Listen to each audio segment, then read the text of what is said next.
Окей, Джей, кто лучший адвокат? Вы, сэр. Почему же я лучший адвокат? Вы закрыли мое дело. И в чем тебя обвиняли? В особо тяжких преступлениях. Окей, и сколько тебе лет давали? Приблизительно где-то пожизненное. Окей, и в чем они тебя конкретно обвиняли? Ну, там было много плохих вещей, все и не перечислить. Окей, ты счастлив результатами? О, конечно. Что-то хочешь еще сказать? Ну, раз вы мой адвокат, я продолжу это делать. Jinoyat ishida soxta jabrlanuvchilar masalasi men jurnalistlarni bu savolni eshitishini xohlardim sizlardan tashqariga, chunki mana biz Qashqadaryoda o'nlab soxta jabrlanuvchilar, ya'ni biz o'zimizni hozir tarmoq tilida aytamiz, shunaqangi bir paydo bo'ldi. Bitta odam bir kunda 3 ta, 4 ta, 5 talab odamni ushlab beryapti. Bu narsalar sudlardan o'tib, hatto oliy sudda o'tgan ishlar ham bor. Endi mana hozir kecha Farg'onada yangi achak paydo bo'ldi. Bizga kelyapti hozir advokatlar. O'sha haligi nima deydi, prokuratura qoshidagi departament, boshqa idoralar, ichki ishlar, xavfsizlik idoralari bor, boshqalar bor. Ularni o'zi haligi nima deydi, ushlab beradigan odamlari bor. Mana shu narsalar mana sudlardan o'tib kelyapti. Boshida biz quyi instansiya sudlarida mayli bu kuchsiz ekan, prokuratura organlar o'zini bir haligisini ta'sirini o'tkazib nima qilyapti dedik, lekin afsuski bu narsalar oliy sudni hatto filtrdan ham o'tib ketyapti va bu juda tashvishlanarli holat. Chunki aytaylik, non yopilayotganda agar non sifatisiz chiqsa, bu novvoyxona bo'ladimi? Nima deydi? O'sha novvoyxona nufuzi bo'ladimi? O'sha yerdagi hudud bo'ladi, hammaga ta'siri bor. Ya'ni jinoyat ishini yoki fuqarolik ishini, ma'muriy ishi sifati bu sudlarga. Endi biz buni bir negativ tarzda yozadigan bo'lsak, hozir sudlar tomonidan e'tiroz bo'ladi, odam ommada qanaqadir ishonchni uyg'otish degan narsa. Lekin yozmaslikka ham iloji yo'q, chunki o'nlab bunaqangi ishlar. Hatto Qashqadaryo viloyatida sudni nimasi ham bor ekan, xususiy ajrimi ham bor. Ya'ni 10 ta ish shunaqa bo'lib qoldi. Mana departament bunga qara degan, lekin departament bajarmadi. Men oliy sud rahbarlari bilan boshqalar bilan gaplashganimizda ham aytildi bu narsalar. Masalan, nima uchun departament yoki boshqalar bunaqangi soxta jabrlanuvchilarni olib kirib, jinoyat ishlarini qonunlashtirib oladigan bo'lsa, ularning rahbarlari bilan yoki bo'lmasa hukumat darajasida bir kelishib olish yoki bo'lmasa bunaqangi narsalarni oldini olish bo'yicha bir choralar ko'rilyaptimi yo'qmi? Biz konkret choralar ko'rayotganmiz. Men buni mas'uliyatini bo'ynimga olib aytaman. Chunki mana Qashqadaryoda 30 dan ortiq ishlar ko'rilgan bo'lsa, bularda hozir 4 dan 5 tasi oqlandi, lekin qolganlari turibdi. Hatto shunchalikki xotini jabrlanuvchi bo'lgan, eri guvoh bo'lgan, bolalari xolis bo'lgan. Shunaqa ham bo'lishi mumkinmi? Necha kilosan? 57. Qara. 57. Ikkita nol qo'y. Nechinchi yil tug'ilgansan? 2009. Ayraman. 2009 teng. Mana shu chiqdi. Hozir nechinchi yil? 2026. Qo'shamiz 2026. 57 kilosan va 17 yoshdasan. Qo'yilmi? Sizdan so'ralsin. Почему протокол допроса – это не запись дословно, а интерпретация? И что означает фраза «с моих слов записано верно, мною прочитано»? Смотрите внимательно, в конце важный совет. Протокол допроса – это не то, что вы сказали. Никто никогда не будет дословно отражать в протоколе все ваши показания. Закон не содержит прямых указаний на это. Да и правильнее будет все-таки интерпретация, а не дословное отражение всего подряд. Протокол допроса – это то, как ваши слова поняли и оформили. Это всегда переработка. Из живой речи делают юридический текст. Именно этот текст потом читают, оценивают и используют в качестве доказательств по делу. Не ваши интонации, не пояснения, а именно формулировки, отраженные в протоколе. Теперь, что означает фраза «с моих слов записано верно, мною прочитано»?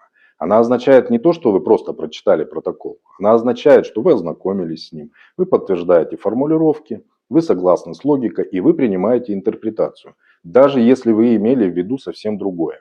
Теперь важный совет. После того, как протокол составлен, внимательно ознакомьтесь с ним. Вдумайтесь в смысл каждой фразы, которая у вас вызывает сомнения.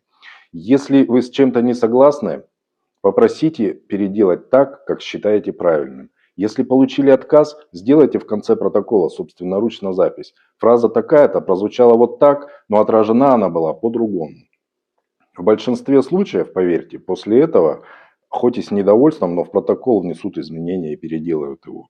Потому что в конце протокола вы поставите запись «с моих слов записано верно, мною прочитано». Это будет означать, что вы согласны со всем сказанным. Впоследствии вас вызовут в суд. И даже если вы там дадите показания, которые будут отличаться от тех, что в протоколе, прокурор заявит ходатайство об оглашении ваших показаний, которые имеются в протоколе допроса. В большинстве случаев суд удовлетворит это ходатайство. Впоследствии вам зададут вопросы. Вы протокол читали? Читал. Подписи ваши стоят. Запись с моих слов записана верно, мною прочитана. Вы делали собственноручно. Сказать будет нечего. Поэтому читайте внимательно, вдумывайтесь в смысл каждой фразы и просто так ничего не подписывайте. Uyingizni yoki avtomobilingizni garovga qo'yib kredit olgansiz va kreditni to'lab bo'ldingiz. Bankka boryapsiz, uyimni, mashinamni garovdan chiqarib berdi va bank aytayapti, 2-3 oyda chiqarib beramiz, siz uyingizga ketavering desa, siz uyingizga ketaverasizmi? Qarang, agar ketaversangiz juda qattiq adashasiz. Qonunchilik umuman boshqacha. Siz videoga like bosib oxirigacha ko'rsangiz, tartibini tushuntiraman. Ro'yxat raqami 3030 bo'lgan Markaziy bank boshqaruvining qarori bilan tasdiqlangan nizomga ko'ra, bank bilan siz o'rtangizdagi kredit shartnomasi bo'yicha siz kreditlarni to'liq to'lab bo'lganingizdan keyin 3 ish kuni ichida bank garovdagi mulklarni taqiqdan chiqarishi va garov reyestridan bank huquqlari to'g'risidagi yozuvni o'chirib tashlashi lozim. Ya'ni bu nima degani? Siz kreditni to'liq to'lab bo'lganingizdan keyin 3 ish kuni ichida barcha mulkingizni bank taqiqdan chiqarishi kerak. Agar bank buni qilmasa, siz bu bo'yicha tegishli tartibda shikoyat qilishingiz yoki ariza bilan yuqori turuvchi organlarga murojaat qilishingiz mumkin. Demak do'stlar, bu kabi kredit bo'yicha nozik masalalar juda ham ehtiyot bo'ling, diqqat qiling va videoni krediti bor yaqinlarga yuborib qo'yishni unutmang. Вас заставляют подписать документ. Есть 3 способа сделать это, а потом доказать, что вас вынудили. Способ первый. Добавьте в подпись маленькие буквы VC. Это vi coactus, в переводе с латыни «будучи вынужденным». Юристы их знают, и в суде это будет вашим аргументом. Второй. Поставьте рядом со своей подписью 3 точки. Это негласный сигнал. Меня вынудили. Третий способ. Необычная подпись. Заранее нотариально заверьте альтернативную подпись, например, с одним лишним элементом. И если на документе будет подпись без этого элемента, вы докажете, что поставили ее под давлением. Самые золотые слова на допросе. Это не помню и не знаю. Не просто не помню и не знаю, а говорит так: слушайте, я вот здесь не могу точно сказать.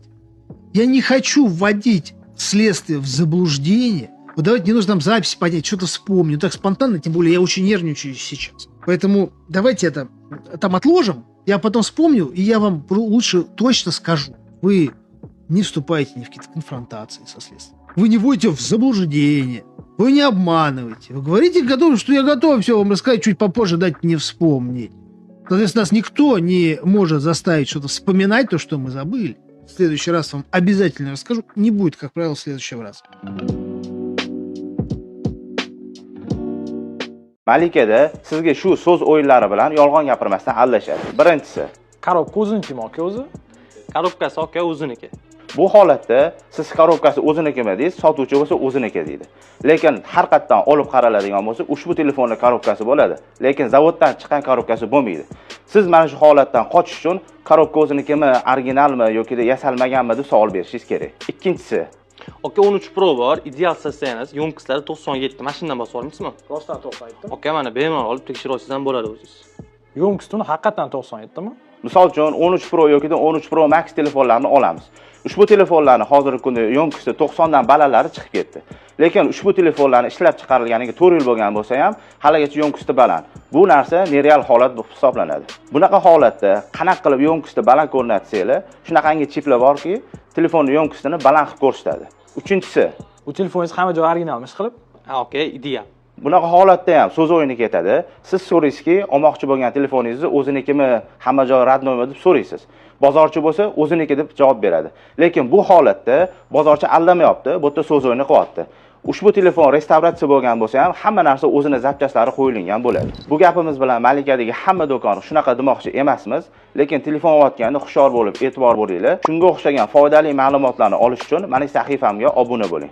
Kreditdan qutulish hozirgi kundagi aktual mavzu. Keling, uni birgalikda ko'rib chiqamiz. Birinchi navbatda tushunib olishimiz kerak bo'lgan narsa, bank va mijoz o'rtasida kredit bu fuqarolik munosabati hisoblanadi. Bankda esa restrukturizatsiya degan tushuncha bor. Uni sudlar ham, Markaziy bank ham oqlaydi.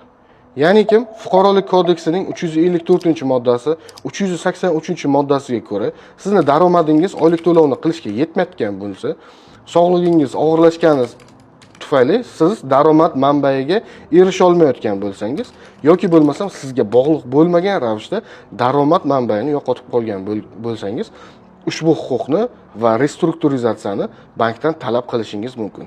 Nima qilasiz? Ushbu holatlarni tasdiqlovchi hujjatlar bilan bankka murojaat qilasiz.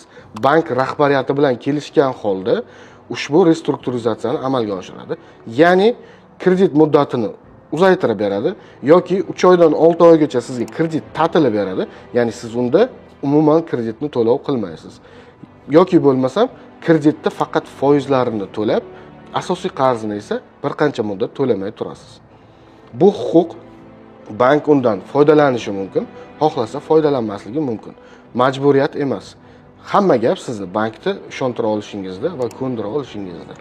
Hozirgi kunda internet tarmoqlarida tarqayotgan, ya'ni 70 milliondan krediting ko'p bo'lsa, daromading bo'lmasa, mol-mulking bo'lmasa yoki nogiron bo'lsang, sen kreditni to'lamasliging mumkin degan narsa bu aktiv uchun o'ylab topilgan bo'xton. Markaziy bank tomonidan aktivlarni tasniflash instruksiyasiga asosan bank sizni umidsiz aktiv sifatida tan oladi va sizni o'z balansidan tashqariga chiqaradi. Yuridik jihatdan qarz hech qayerga yo'q bo'lmaydi. Uzoq kelajakda siz daromadingiz tiklab, uje pul topishni boshlaganingizda katta ehtimol bilan bank eshigingizni taqillatib keladi. Agar haqiqatni ko'ziga tik qarash og'ir kelayotgan bo'lsa, ushbu sahifa sizlar uchun. Ну, вирус Total, я о нем рассказывал неоднократно. Здесь, собственно, можно проверять ссылки, файлы, также URL-ки, IP, домены и так далее. То есть сюда файл грузим, если он вредоносный, сразу покажет Red Flag. Здесь тоже URL-ку сразу покажет Red Flag. А вот это будет вам супер удобно. Закрепляйте. Опять же говорю, если вы там удобно Firefox, скачали папочку, ебанули, запихали все нужные инструменты, подписали, чтобы не теряться, и все, и гоняем. Здесь по сертификатам можно посмотреть, тоже полезный инструментик. Я думаю, что многие, кто шарит, типа, знают о нем 100%.